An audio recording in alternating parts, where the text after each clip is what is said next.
Alhamdulillah hamdan katsiran thayyiban mubarakan fi kama yuhibbuna rabbuna wa yarda. Asyhadu an la ilaha illallah wahdahu la syarikalah wa asyhadu anna Muhammadan abduhu wa rasuluh alladzi la nabiyya ba'da amma ba'du. Kita lanjutkan pembacaan Taisir Karimir Rahman fi Tafsir Kalamil Manan yang ditulis oleh Syekh Abdurrahman bin Nasir As-Sa'di. Masuk pada tafsir surat Ali Imran, surat yang ketiga, ayat yang ke-7 sampai ayat 8. Ayat yang ke-7, A'udzubillahi minasyaitonirrajim. Huwallazi anzala 'alaikal kitaba minhu ayatun muhkamatun hunna ummul kitab wa ukhra mutasyabihat. Fa'ammal ladzina fi qulubihim zaygun fayattabi'una ma tasyabaha minhu ibtigha'a fitnati wa ibtigha'a ta'wilih wa ma ya'lamu ta'wilahu illallah warrasikhuna fil ilmi yaquluna amanna bih kullu min 'indi rabbina wa ma yadhakkaru illa ulul albab. Dialah yang menurunkan Alkitab, Al-Quran kepadamu. Di antara isinya adalah ayat-ayat yang muhkamat. Itulah pokok-pokok isi Al-Quran dan yang lain ayat-ayat mutasyabihat. Adapun orang-orang yang dalam hatinya condong kepada kesesatan, maka mereka mengikuti sebagian ayat-ayat yang mutasyabihat daripadanya untuk menimbulkan fitnah dan untuk mencari takwilnya. Padahal tidak ada yang mengetahui takwilnya melainkan Allah. Dan orang-orang yang mendalam ilmunya berkata, kami beriman kepada ayat-ayat yang mutasyabihat. Semuanya itu dari sisi Tuhan kami. Dan tidak dapat mengambil pelajaran daripadanya melainkan orang-orang yang berakal. Tafsir ayat. Allah Ta'ala memberitakan tentang keagungannya dan kesempurnaan pengaturannya, yakni bahwa dialah yang Esa yang menurunkan kitab yang agung ini, yang tidak ditemukan dan tidak akan ditemukan tandingannya dan semisalnya dalam petunjuk, keindahan bahasa, kemukjizatan, dan kebaikannya bagi makhluk. Dan bahwasanya kitab ini mencakup yang muhkam, yakni yang jelas sekali artinya, yang terang, yang tidak samar tentangnya, dan juga mencakup ayat-ayat mutasyabihat, yang mengandung beberapa arti yang tidak ada satupun dari arti-arti itu yang lebih kuat kalau hanya berpegang dengan ayat tersebut hingga disatukan kepada ayat yang muhkam. Orang-orang yang dalam hatinya ada penyakit, penyimpangan, dan penyelewengan karena niat mereka yang buruk justru mengikuti ayat-ayat yang mutasyabih tersebut. Mereka mengambilnya sebagai dalil demi memperkuat tulisan-tulisan mereka yang batil dan pemikiran-pemikiran mereka yang palsu, hanya untuk mengobarkan fitnah dan penyimpangan terhadap kitabullah, serta menjadikannya sebagai tafsiran untuknya sesuai dengan jalan dan mazhab mereka yang akhirnya mereka itu tersesat dan menyesatkan orang lain. Adapun orang-orang yang berilmu lagi mendalam ilmunya, yang ilmu dan keyakinannya telah mencapai hati mereka, lalu membuahkan bagi mereka perbuatan dan pengetahuan. Maka mereka ini mengetahui bahwa Al-Quran itu semuanya dari sisi Allah, dan bahwa semua yang ada di dalamnya adalah hak, baik yang mutasyabih maupun yang muhkam.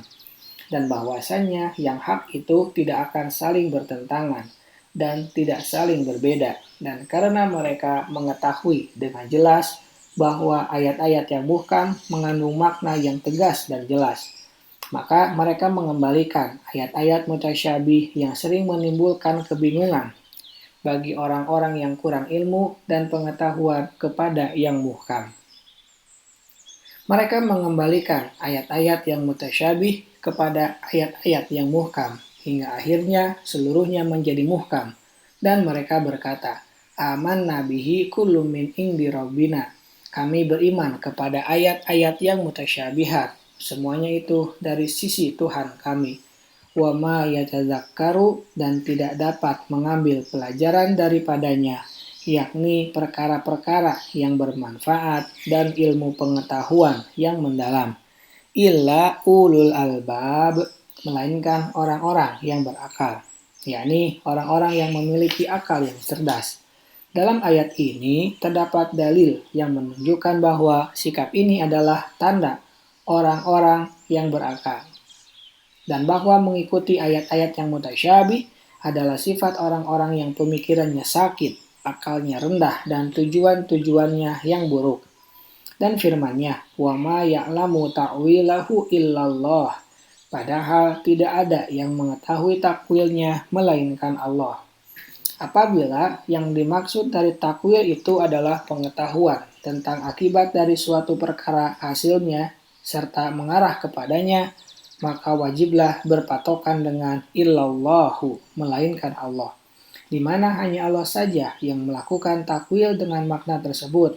Namun, apabila takwil tersebut dimaksudkan dengan makna tafsir dan ilmu tentang arti dari perkataan tersebut, maka yang lebih baik adalah menyambung dengan kalimat sebelumnya. Hingga hal ini menjadi sebuah pujian terhadap orang-orang yang ilmunya mendalam, yaitu bahwasanya mereka mengetahui bagaimana menempatkan nas-nas Al-Quran dan As-Sunnah, baik yang muhkamnya maupun yang mutasyabihnya. Dan ketika konteksnya adalah tentang perpecahan orang-orang sehingga ada yang menyimpang dan ada yang istiqomah, maka mereka berdoa kepada Allah Ta'ala agar menetapkan mereka di atas keimanan. Seraya berkata dalam ayat yang ke-8, Rabbana la tuzigh qulubana ba'da idh hadaitana wa hab lana min ladunka rahmah innaka antal wahhab.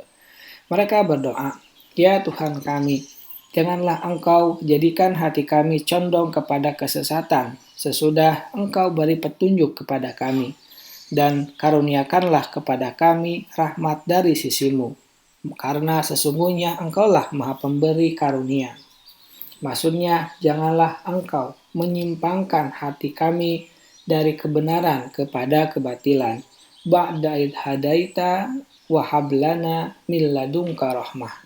Sesudah Engkau beri petunjuk kepada kami, dan karuniakanlah kepada kami rahmat dari sisimu, yang dengannya akan baik segala kondisi kami. Innaka antal wahhab, karena sesungguhnya Engkaulah Maha Pemberi karunia, yakni karunia dan pemberian yang banyak.